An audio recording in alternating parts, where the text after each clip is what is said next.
বিসমিল্লাহির রহমানির রহিম। সুপ্রিয় শিক্ষার্থীবৃন্দ, আসসালামু আলাইকুম। আশা করি সবাই ভালো আছো। জাতীয় বিশ্ববিদ্যালয়ের অনলাইন ক্লাসে সবাইকে স্বাগতম। করোনাকালীন শিক্ষা কার্যক্রম চলমান রাখার স্বার্থে জাতীয় বিশ্ববিদ্যালয়ের উদ্যোগে অনলাইন ক্লাসে সংযুক্ত হতে পেরে আমি আনন্দিত। সবাইকে স্বাস্থ্যবিধি মেনে চলার আহ্বান জানাচ্ছি। আমাদের আজকের বিষয় ইতিহাস, প্রোগ্রাম স্নাতক সম্মান, চতুর্থ বর্ষ, কোর্স কোড 2415111। কোর্স শিরোনাম যুক্তরাষ্ট্রের ইতিহাস 1861 থেকে 1945 খ্রিস্টাব্দ পর্যন্ত। Lecture number 09।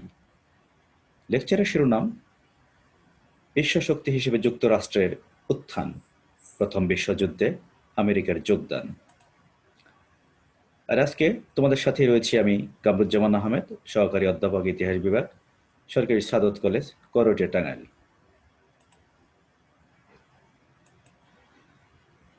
প্রথমে আমরা বিশ্বশক্তি হিসেবে আমেরিকার উত্থানের পটভূমি বিষয়ক ধারণা নিব। স্বাধীনতা উত্তর প্রায় 100 বছর আমেরিকা আন্তর্জাতিক অঙ্গন থেকে নিজেকে প্রত্যাহার করে নিয়ে নিজের শক্তি বৃদ্ধিতে মনোনিবেশ করে। প্রথম বিশ্বযুদ্ধে যোগদানের মধ্য দিয়ে আমেরিকা বিশ্বের অন্যতম শ্রেষ্ঠ শক্তি হিসেবে নিজেকে সুপ্রতিষ্ঠিত করতে সক্ষম হয়। 1783 খ্রিস্টাব্দে ভার্সাই চুক্তি স্বাক্ষরের মধ্য দিয়ে আমেরিকা স্বাধীনতা অর্জনের প্রায় শতাব্দীকাল পর বিশ্ব শক্তি হিসেবে আবির্ভূত হয়। এখানে যে বিষয়গুলো আমরা দেখতে পাচ্ছি তা হচ্ছে, যুক্তরাষ্ট্র যখন স্বাধীনতা অর্জন করে, স্বাধীনতা অর্জনের পরে প্রায় 100 বছর সময়, এই বিশাল সময় আন্তর্জাতিক অঙ্গন থেকে নিজেকে সরিয়ে নিয়েছিল যুক্তরাষ্ট্র। এ সময় নিজেকে সরিয়ে নিয়ে যুক্তরাষ্ট্র কি করেছে? নিজের শক্তি বৃদ্ধিতে সকল ধরনের কাজ করেছে। প্রথম বিশ্বযুদ্ধে যোগদান করে যুক্তরাষ্ট্র 1917 খ্রিস্টাব্দে। তখন এই যোগদানের মধ্য দিয়ে বিশ্বের অন্যতম শ্রেষ্ঠ শক্তি হিসেবে নিজেকে প্রমাণ করতে পেরেছে যুক্তরাষ্ট্র। পরবর্তীতে যে ভার্সাই চুক্তি স্বাক্ষরিত হয় 1783 খ্রিস্টাব্দে, তো সেই ভার্সাই চুক্তি স্বাক্ষরের মধ্য দিয়ে আমেরিকা স্বাধীনতা অর্জন করে। তার প্রায় 100 বছর পর বিশ্ব শক্তি হিসেবে যুক্তরাষ্ট্র নিজেকে সুপ্রতিষ্ঠিত করে। এই দীর্ঘ সময় আমেরিকা প্রতিবেশী বা বহির্বিশ্বের কোনো দেশের সাথে কোনো ধরনের সংঘাতে লিপ্ত না হয়ে বিচ্ছিন্নতা নীতি অবলম্বন করে নিজেকে অর্থনৈতিক পরাশক্তি হিসেবে গড়ে তুলতে কাজ করে যায়। এ সময় আমেরিকা যে কোনো ধরনের বিরোধ আলোচনার মাধ্যমে শান্তিপূর্ণভাবে সমাধানের চেষ্টা করে। বিরোধপূর্ণ ইউরোপীয় রাজনীতি থেকে নিরাপদ দূরত্ব বজায় রাখে। যুক্তরাষ্ট্রের স্বাধীনতা যুদ্ধে ফ্রান্স সর্বাত্মক সহযোগিতা করলেও বিপ্লব পরবর্তী ফরাসি সরকারকে সমর্থন না দিয়ে জর্জ ওয়াশিংটন 1793 খ্রিস্টাব্দে তার নিরপেক্ষতার নীতি পুনর্ব্যক্ত করেন। তাহলে আমরা যা দেখতে পাচ্ছি এখানে, যে যুক্তরাষ্ট্র স্বাধীনতা লাভের পর দীর্ঘ 100 বছর কাল তারা কি করেছিল? নিজেকে গুটিয়ে নিয়েছিল এবং প্রতিবেশী কোনো রাষ্ট্র বা বহির্বিশ্বের কোনো রাষ্ট্রের সাথেই কোনো ধরনের সংঘাতে লিপ্ত হয়নি তারা। এ সময় তারা পলিসি অফ আইসোলেশন বা বিচ্ছিন্নতা নীতি অবলম্বন করেছিল, যাতে তারা এই সময়টাতে নিজেকে অর্থনৈতিক পরাশক্তি হিসেবে গড়ে তুলতে পারে। সেজন্য তারা নিজেদের মতো করে কাজ করে গিয়েছে। এ সময় আমেরিকা কারোর সাথে কোনো বিরোধে জড়াতে চায়নি। কোনো বিরোধ দেখা গেলেই তাদের সাথে আলোচনার টেবিলে বসে শান্তিপূর্ণভাবে তা সমাধানের চেষ্টা করেছে এবং বিরোধপূর্ণ ইউরোপীয় রাজনীতি থেকে নিজেকে নিরাপদ দূরত্বে রেখেছে, সেখানে তারা জড়িয়ে পড়েনি। যুক্তরাষ্ট্রের স্বাধীনতা যুদ্ধে আমরা জানি ফ্রান্স সর্বাত্মক সহযোগিতা করেছে। তারা অর্থ দিয়ে, অস্ত্র দিয়ে, সৈন্য দিয়ে সকল ধরনের সহযোগিতা দিয়েছিল যুক্তরাষ্ট্রকে তাদের স্বাধীনতা অর্জনের জন্য ব্রিটেনের কাছ থেকে। তো তা সত্ত্বেও আহ, বিপ্লব পরবর্তী ফরাসি সরকারকে যুক্তরাষ্ট্র সমর্থন দেয়নি কিন্তু। হুম তারা কি করেছে এ সময়? জর্জ ওয়াশিংটন 1793 খ্রিস্টাব্দে তার নিরপেক্ষতার নীতি পুনর্ব্যক্ত করেন, অর্থাৎ যুক্তরাষ্ট্র নিরপেক্ষ অবস্থানেই থাকবে, কারোর সাথেও থাকবে না এবং কারো বিপক্ষেও যাবে না, এমন নীতি তারা পুনর্ব্যক্ত করে। 1794 খ্রিস্টাব্দে ইংল্যান্ড যুক্তরাষ্ট্রের বাণিজ্যিক জাহাজ আটক করলে আমেরিকা আলোচনার মাধ্যমে তার সমাধানের চেষ্টা করে। দক্ষিণ আমেরিকার ওপর প্রভাব বিস্তারকারী দেশ স্পেনের সঙ্গেও আমেরিকা এ সময় সুসম্পর্ক বজায় রাখতে সচেষ্ট থাকে। 1823 খ্রিস্টাব্দে প্রেসিডেন্ট জেমস মনরো যে পররাষ্ট্র নীতি ঘোষণা করেন তার অন্তর্নিহিত বিষয় ছিল বিচ্ছিন্নতা নীতি, পলিসি অফ আইসোলেশন। এই নীতির আলোকে আমেরিকা সকল ধরনের আক্রমণাত্মক নীতি থেকে সরে আসে। অর্থাৎ আমরা এখানে যা দেখতে পাচ্ছি যে 1794 খ্রিস্টাব্দে ইংল্যান্ড যুক্তরাষ্ট্রের একটি বাণিজ্যিক জাহাজ আটক করে। তো যুক্তরাষ্ট্রের বাণিজ্যিক জাহাজ আটক করলেও যুক্তরাষ্ট্র কিন্তু ইংল্যান্ডের সাথে সংঘাতে জড়ায়নি। এ সময় তার আলোচনা করে শান্তিপূর্ণভাবে তার সমাধানের চেষ্টা করেছেন। এছাড়া দক্ষিণ আমেরিকার উপর এ সময় স্পেনের খুব প্রভাব ছিল। তো সেই স্পেনের উপনিবেশও ছিল দক্ষিণ আমেরিকার দেশগুলো। তো সেই স্পেনের সঙ্গে আমেরিকা এই সময় সুসম্পর্ক রক্ষা করার চেষ্টা করেছে, যাতে তাদের সাথে কোনো রকমের বিরোধে না জড়িয়ে পড়ে যুক্তরাষ্ট্র। যাই হোক, 1823 খ্রিস্টাব্দে এসে প্রেসিডেন্ট জেমস মনরো তার সে বিখ্যাত পররাষ্ট্র নীতি ঘোষণা করেন, যার মূল বিষয় ছিল বিচ্ছিন্নতাবাদী নীতি, অর্থাৎ বিচ্ছিন্নতা নীতি, পলিসি অফ আইসোলেশন বলা হয় যেটাকে। নিজেকে গুটিয়ে রাখার নীতি, নিজেকে সরিয়ে নেওয়ার নীতি। এই নীতির আলোকে আমেরিকা সকল ধরনের আক্রমণাত্মক নীতি থেকে সরে আসে এ সময়। ইউরোপীয়দের যে কোনো উপনিবেশের উপর যুক্তরাষ্ট্র হস্তক্ষেপ করা থেকে সরে আসে। ইউরোপীয় রাষ্ট্রসমূহের মধ্যে সংঘটিত তাদের স্বার্থ সংশ্লিষ্ট যে কোনো দ্বন্দ্ব সংঘাত বা যুদ্ধ থেকেও আমেরিকা হস্তক্ষেপ না করার নীতি গ্রহণ করে। তবে ল্যাটিন আমেরিকায় ইউরোপীয় কোনো শক্তি যদি উপনিবেশ স্থাপন করতে চায়, তাহলে আমেরিকা তা কোনো মতেই বরদাস্ত করবে না বলে সাফ জানিয়ে দেয়। তাহলে এখানে আমরা কি দেখতে পাচ্ছি যে ইউরোপীয় ইউরোপীয়দের যে সকল উপনিবেশ ছিল যেখানে যেখানে যুক্তরাষ্ট্র এই পর্যায়ে এসে কারো উপর হস্তক্ষেপ করেনি এবং হস্তক্ষেপ করবে না বলে তার অবস্থান সুস্পষ্ট করে, সুনির্দিষ্ট করে। এবং ইউরোপীয় রাষ্ট্রসমূহের মধ্যে সংগঠিত যে কোনো ধরনের দ্বন্দ্ব সংঘাত বা যুদ্ধ থেকে আমেরিকা তাদেরকে সরিয়ে রাখে। অর্থাৎ ইউরোপীয় স্বার্থ সংশ্লিষ্ট কোনো ধরনের দ্বন্দ্ব সংঘাতের সাথে যুক্তরাষ্ট্র নিজেকে আর জড়াবে না বলে সিদ্ধান্ত নেয়। হ্যাঁ, এবং কোনো রকমের হস্তক্ষেপ করবে না বলেও যুক্তরাষ্ট্র অবস্থান গ্রহণ করে। তবে যুক্তরাষ্ট্র একথাও জানিয়ে দেয় যে ল্যাটিন আমেরিকায় যদি ইউরোপীয় কোনো শক্তি উপনিবেশ স্থাপন করে বা করার চেষ্টা করে, তাহলে যুক্তরাষ্ট্র তা বসে বসে দেখবে না, কোনোভাবেই বরদাস্ত করবে না। এবার আমরা আসবো বিচ্ছিন্নতাবাদী নীতির অবসান কিভাবে ঘটে যুক্তরাষ্ট্রের সে প্রসঙ্গে। গৃহযুদ্ধ পরবর্তী সময়ে পুনর্গঠনের ফলে যুক্তরাষ্ট্রে কৃষি ও শিল্পপণ্য উৎপাদন ব্যাপকভাবে বেড়ে যায়। এই উৎপাদন বেড়ে যাওয়ায় ব্যবসা-বাণিজ্য সম্প্রসারিত হয়। এতে আমেরিকার জাতীয় আয় বৃদ্ধি পায়, শক্তিশালী অর্থনীতি গড়ে ওঠে।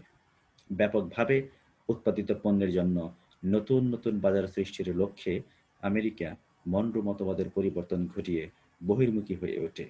এছাড়া ইউরোপীয় শিল্প, সাহিত্য, সংস্কৃতি ও জৌলুসের প্রতি গভীর আকর্ষণ আমেরিকান বিচ্ছিন্নতাবাদকে ভাসিয়ে নিয়ে যায়।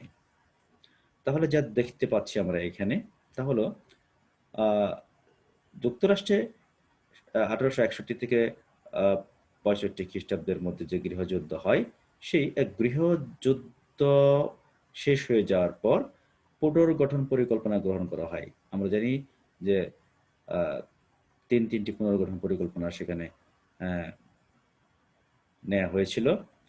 তো সেই পুনর্গঠনের ফলে যুক্তরাষ্ট্রে কৃষি ও শিল্প পণ্যের উৎপাদন ব্যাপকভাবে বেড়ে যায়। এই উৎপাদন বেড়ে যাওয়ায় যুক্তরাষ্ট্রের ব্যবসা-বাণিজ্য বেড়ে যায় এবং সম্প্রসারিত হয়। এতে আমেরিকার জাতীয় আয় বৃদ্ধি পায় এবং অর্থনীতি হয়ে ওঠে শক্তিশালী। এভাবে ব্যাপকভাবে উৎপাদিত পণ্যের জন্য যুক্তরাষ্ট্রের নতুন নতুন বাজার প্রয়োজন হয়ে ওঠে এবং সেই নতুন নতুন বাজার সৃষ্টির লক্ষ্যে আমেরিকা এ পর্যায়ে এসে মনরো মতবাদের পরিবর্তন ঘটায়। অর্থাৎ মনরো মতবাদ থেকে সরে এসে, অর্থাৎ পলিসি অফ আইসোলেশন থেকে সরে এসে তখন বহির্মুখী হয়ে ওঠে, অর্থাৎ বহির্বিশ্বের সাথে যোগাযোগ রক্ষা করার চেষ্টা করে এবং নতুন নতুন বাজার খোঁজার চেষ্টা করে এ সময়। এছাড়া ইউরোপীয় শিল্প, সাহিত্য, সংস্কৃতি এবং জৌলুসের প্রতি যুক্তরাষ্ট্রের গভীর আকর্ষণ তৈরি হয় এবং এই আকর্ষণ আমেরিকান বিচ্ছিন্নতাবাদকে দূরে ঠেলে দেয়।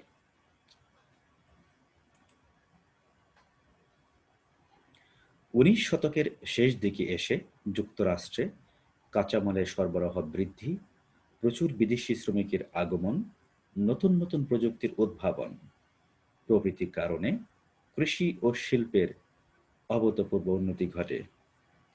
টেলিফোন, টেলিগ্রামের উদ্ভাবন, লৌহ ও ইস্পাত শিল্পের বিকাশ, তেল ও পেট্রোলিয়ামের ব্যাপক মজুত ও উত্তোলন এবং রেল ব্যবস্থার ব্যাপক উন্নয়ন ও সম্প্রসারণের ফলে আমেরিকার শিল্প উৎপাদন যে কোনো শিল্পোন্নত দেশের সমপর্যায়ে উন্নীত হয়।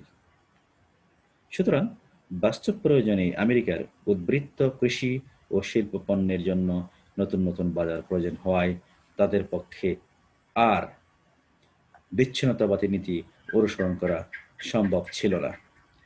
তাহলে এখানে আমরা কি দেখতে পাচ্ছি? এখানে আমরা দেখতে পাচ্ছি যে 19 শতকের শেষ দিকে এসে যুক্তরাষ্ট্রের কাঁচামালের সরবরাহ বেড়ে যায়, প্রচুর বিদেশি শ্রমিকের আগমন ঘটে যুক্তরাষ্ট্রে, একই সাথে নতুন নতুন প্রযুক্তির উদ্ভাবন ঘটে এবং এই নতুন নতুন প্রযুক্তির উদ্ভাবনের কারণে কৃষি ও শিল্পের অভূতপূর্ব উন্নতি ঘটে, কৃষি বিপ্লব ঘটে, শিল্প বিপ্লব ঘটে। টেলিফোন, টেলিগ্রামের উদ্ভাবন হয়, এতে যোগাযোগ ব্যবস্থার উন্নয়ন হয়, লৌহ ও ইস্পাত শিল্পের বিকাশ হয়, তেল ও পেট্রোলিয়ামের ব্যাপক মজুদ আহ, আবিষ্কার হয় এবং একই সাথে উত্তোলন শুরু হয়ে যায় এবং রেল ব্যবস্থার ব্যাপক উন্নয়ন ঘটে এ সময় এবং রেল লাইনেরও সম্প্রসারণ হয়। এ সকল ঘটনার ফলে আমেরিকার শিল্পোৎপাদন এত পরিমাণ বেড়ে যায় যে যে কোনো শিল্পোন্নত দেশের সমপর্যায়ে পৌঁছে যায় তাদের উৎপাদন। সুতরাং বাস্তব প্রয়োজনেই আমেরিকা তাদের এই উদ্বৃত্ত কৃষি ও শিল্প পণ্যের জন্য নতুন নতুন বাজার খোঁজার প্রয়োজন হয় এবং এ কারণে তারা বিচ্ছিন্নতাবাদী নীতি থেকে সরে আসে। কাজেই আমেরিকা বাধ্য হয়েই সম্প্রসারণবাদী নীতি গ্রহণ করে। আমেরিকা কর্তৃক বিচ্ছিন্নতাবাদী নীতির অবসান এবং সম্প্রসারণবাদী নীতি গ্রহণের গুরুত্বপূর্ণ কারণটি ছিল ইউরোপীয় রাষ্ট্রসমূহের আগ্রাসী ঔপনিবেশিক নীতি। 19 শতকের শেষ দিকে ইংল্যান্ড বিশ্বের প্রায় প্রতিটি মহাদেশেই উপনিবেশ স্থাপন ও সাম্রাজ্য বিস্তার করে নিজেদের রাজনৈতিক ও অর্থনৈতিক অবস্থানকে পাকাপোক্ত করে।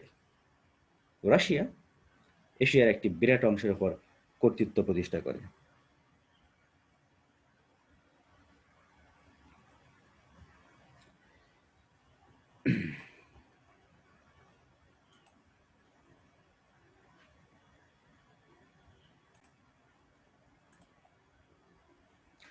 অপরদিকে জাপানও এশিয়ার রাজনীতিতে শক্তিশালী হয়ে ওঠে।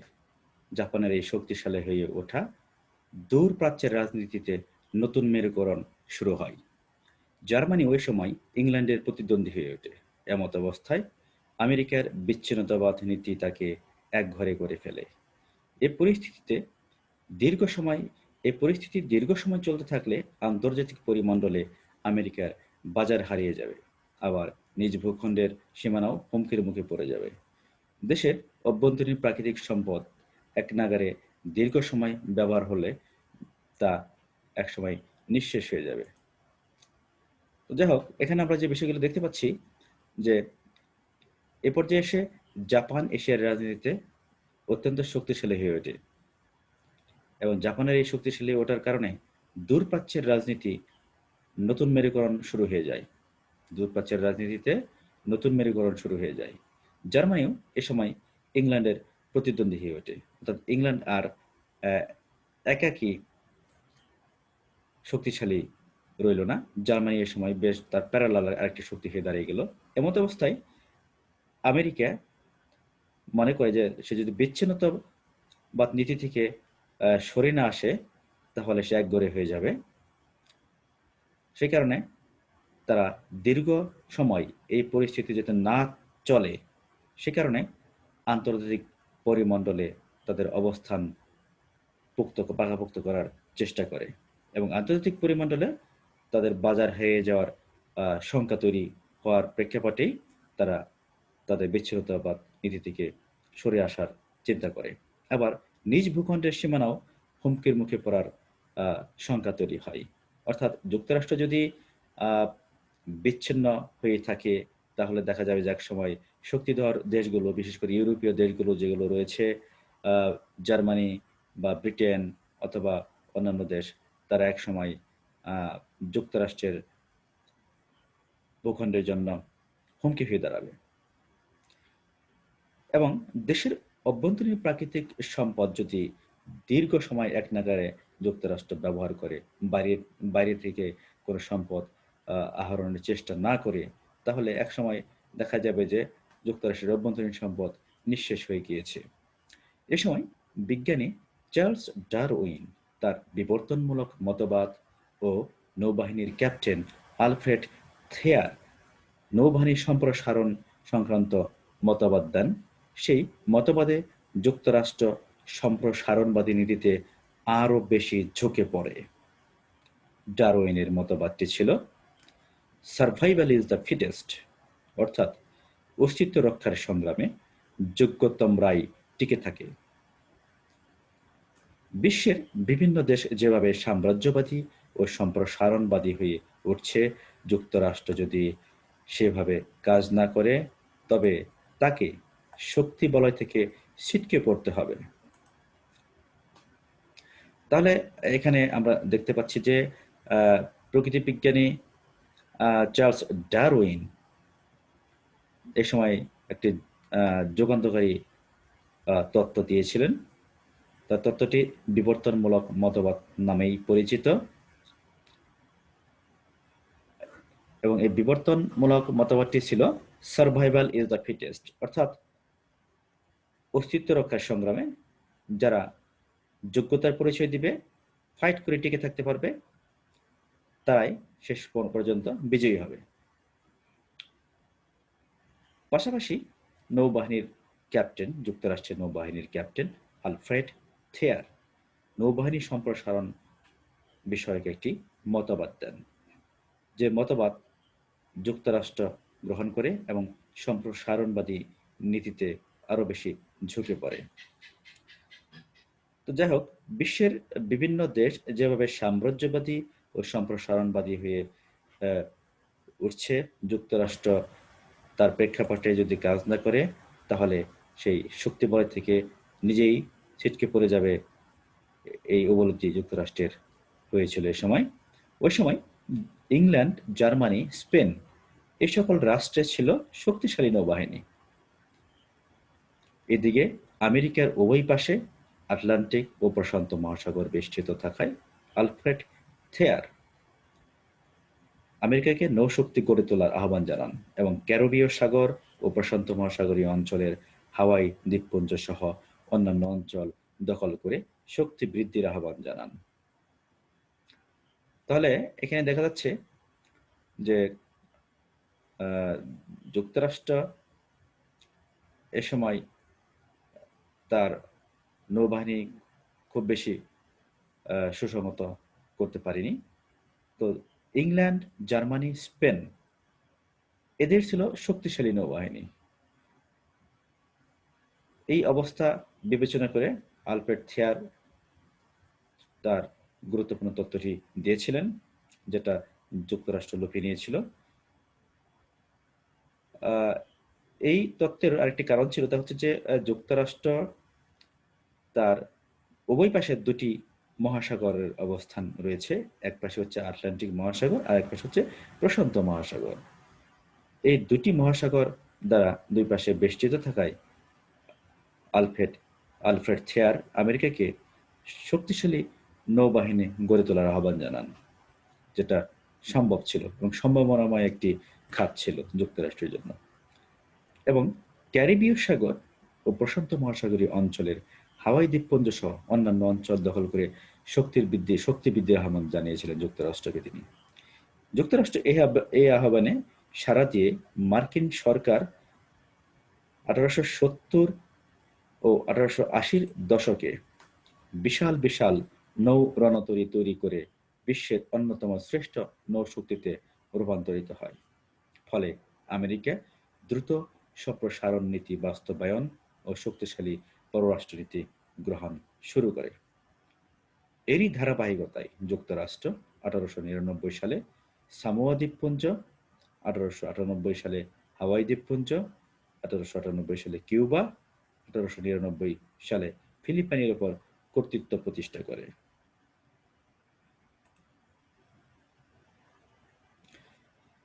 বিংশ শতাব্দীর প্রথম দিকে বিশ্বব্যাপী, বিশেষ করে ইউরোপ মহাদেশে পুঁজির অবাধ বিকাশ, উপনিবেশ প্রতিষ্ঠার প্রতিযোগিতা, স্বার্থপর উগ্র জাতীয়তাবাদ ও সমর প্রতিযোগিতা ইউরোপীয় শক্তিগুলোকে সংঘাতের দিকে ঠেলে দিয়েছিল।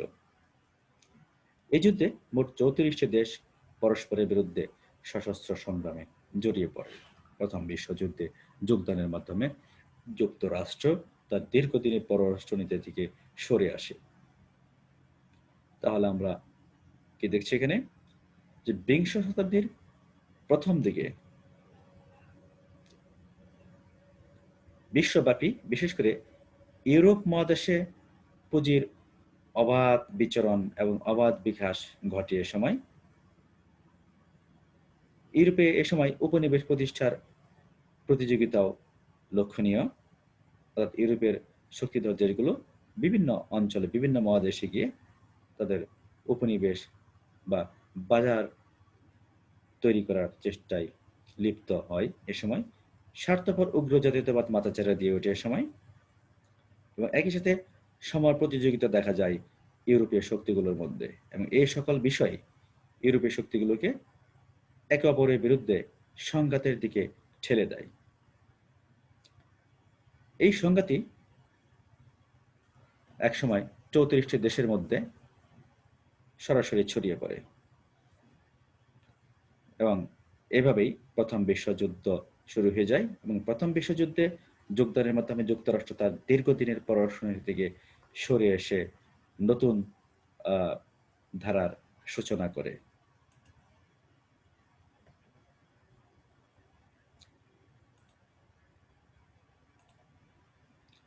উদ্ভূত বিভিন্ন সামাজিক উদ্ভূত বিভিন্ন আর্থসামাজিক ও রাজনৈতিক পরিস্থিতির প্রেক্ষাপটে যুক্তরাষ্ট্র ৫ই এপ্রিল ১৯১৭ খ্রিস্টাব্দে তার নিরপেক্ষ নীতি পরিত্যাগ করে ইঙ্গ-ফরাসি শক্তির পক্ষ নিয়ে যুদ্ধে অবতীর্ণ হয়। এই যুদ্ধে যুক্তরাষ্ট্র নিজেকে একটি প্রথম সারির ক্ষমতাধর রাষ্ট্র হিসেবে সুপ্রতিষ্ঠিত করে।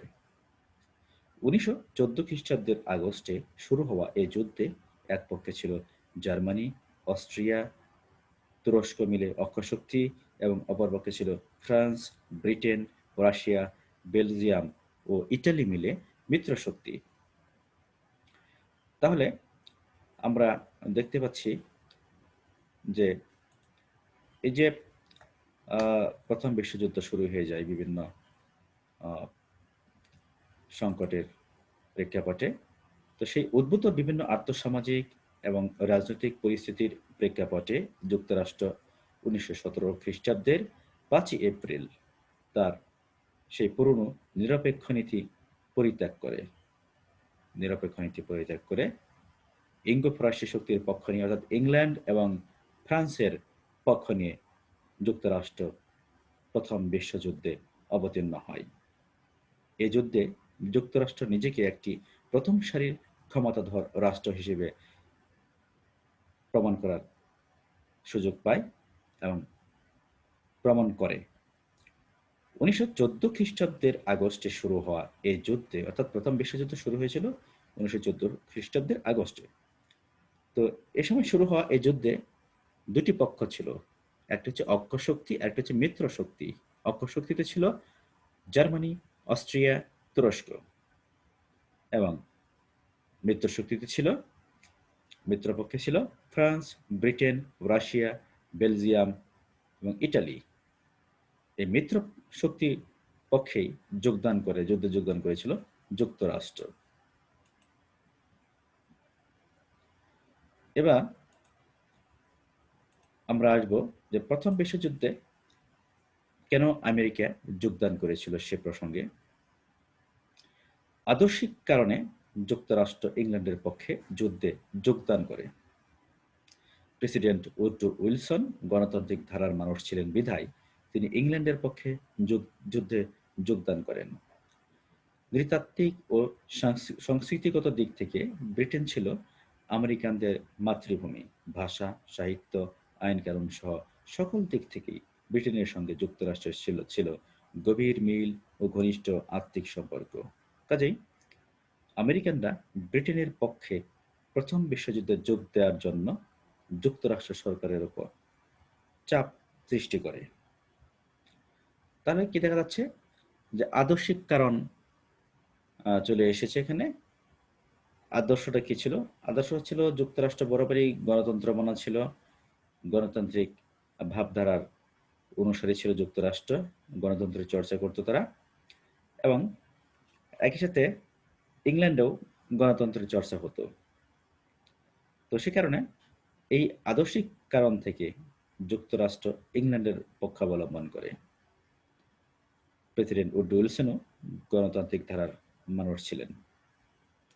নৃতাত্ত্বিক এবং সংস্কৃতিগত দিকের কথা এসেছে এখানে, অর্থাৎ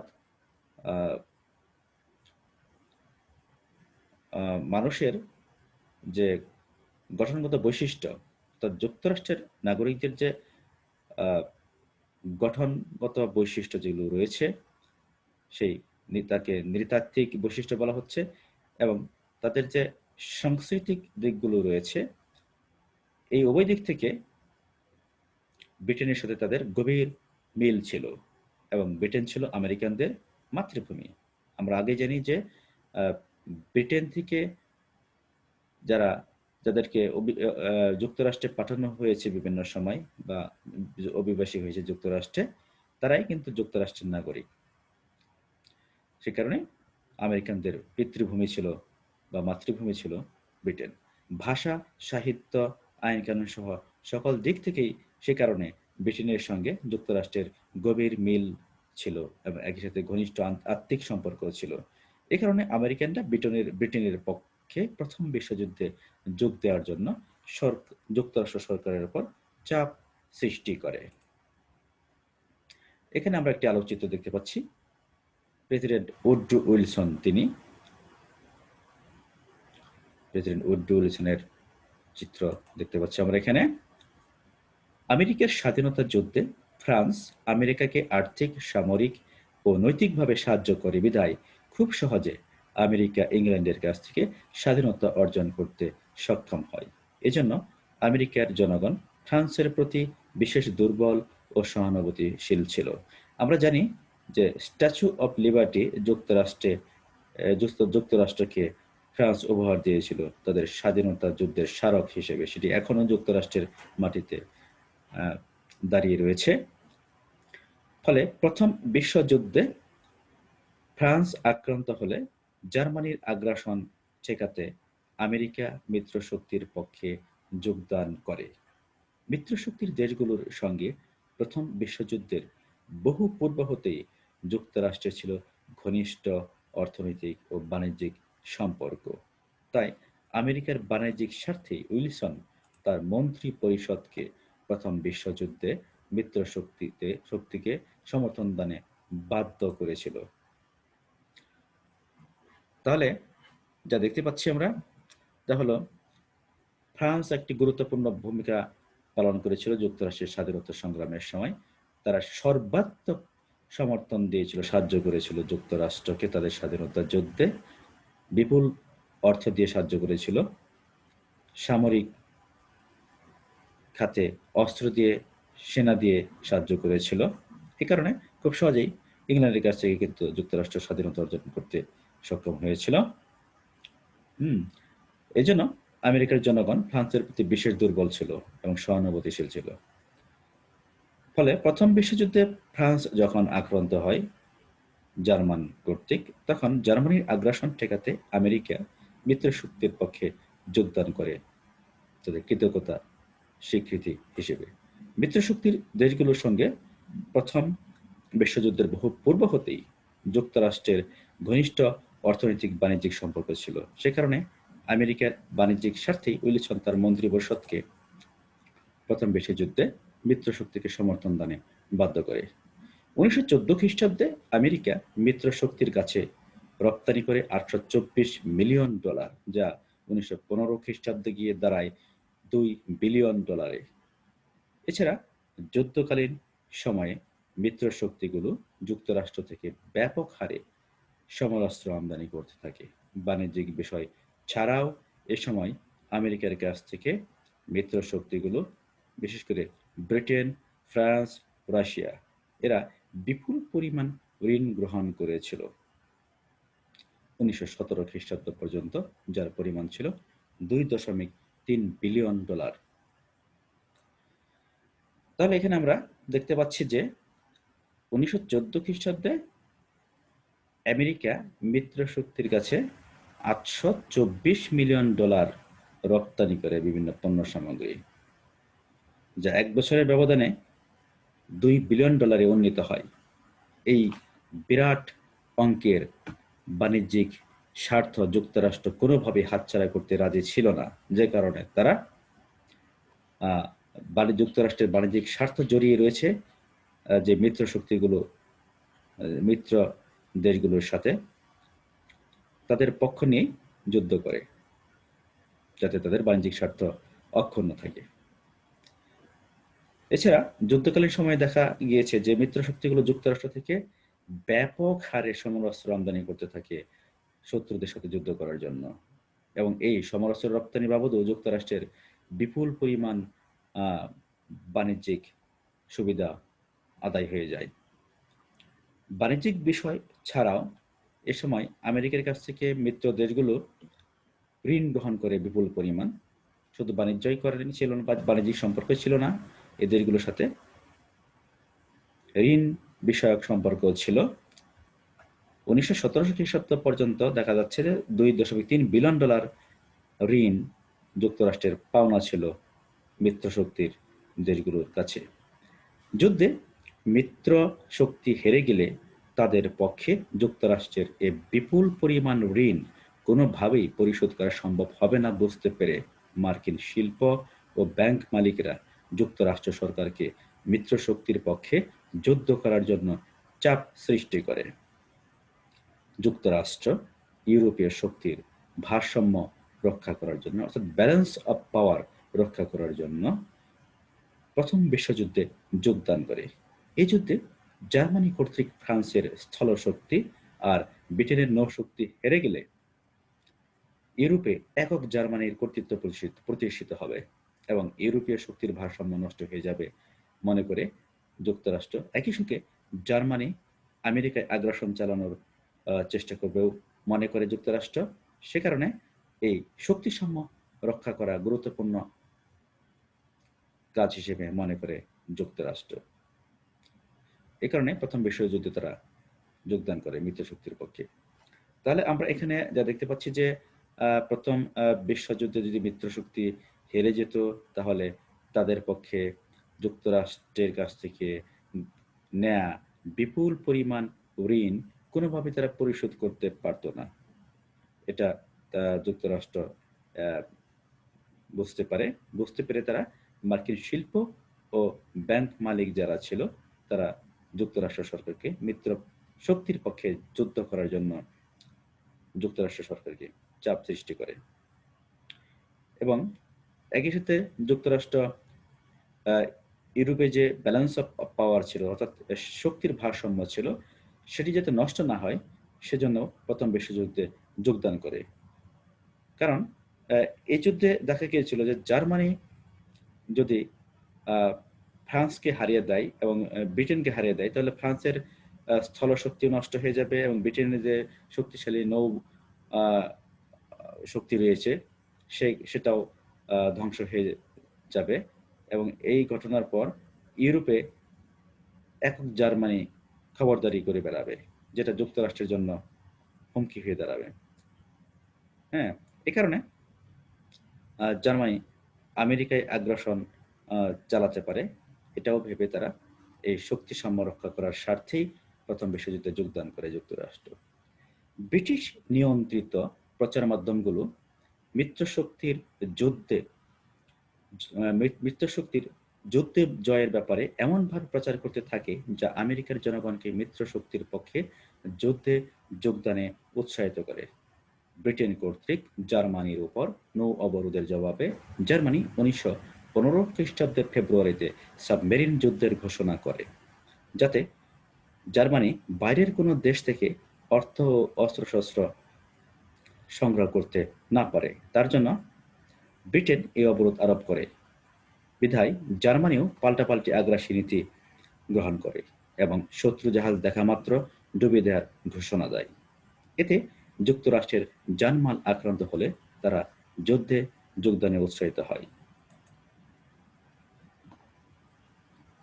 যুদ্ধকালীন সময়ে জার্মানি যুক্তরাষ্ট্রের অভ্যন্তরে শিল্প কারখানায় উৎপাদন ব্যাহত করতে, ধর্মঘট ডাকতে শ্রমিকদের গোপনে উৎসাহিত করে যাতে মিত্রশক্তির কাছে যুক্তরাষ্ট্রের পণ্য সরবরাহ বন্ধ হয়ে যায়।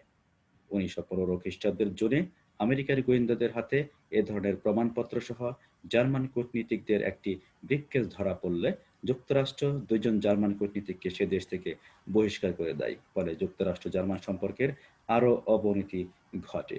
1917 খ্রিস্টাব্দের ফেব্রুয়ারিতে জার্মান পররাষ্ট্রমন্ত্রী জিসারম্যানের লেখা জিসারম্যান নোট নামক এক গোপন চিঠি ফাঁস হলে তাতে মেক্সিকো ও জাপান জার্মানির পক্ষে যুদ্ধ করলে তাদের পুরস্কার হিসেবে টেক্সাস, নিউ মেক্সিকো, অ্যারিজোনা রাজ্য ছেড়ে দেওয়ার কথা বলা হয়। এই ঘটনায় যুক্তরাষ্ট্র জার্মানির বিরুদ্ধে যুদ্ধে যোগদানে উৎসাহিত হয়।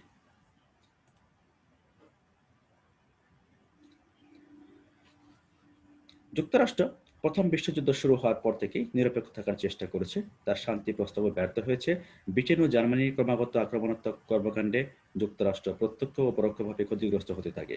2 এপ্রিল 1917 উইলসন মন্ত্রিপরিষদের সুপারিশ ক্রমে কংগ্রেসকে যুদ্ধ ঘোষণার আহ্বান জানান। পরিশেষে 1917 খ্রিস্টাব্দের 6 এপ্রিল মাঝরাতে প্রেসিডেন্ট উড্রো উইলসন আনুষ্ঠানিকভাবে যুদ্ধ ঘোষণা করে প্রথম বিশ্বযুদ্ধে জড়িয়ে পড়ে।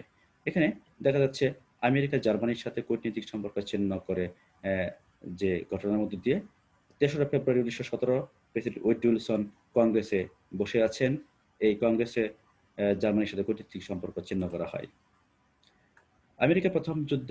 আমেরিকার প্রথম বিশ্বযুদ্ধে যোগদানের একটি নিউজ দেখতে পাচ্ছি এখানে ইভিনিং স্টার পত্রিকা যুক্তরাষ্ট্রের। US at war with Germany, president signs resolution.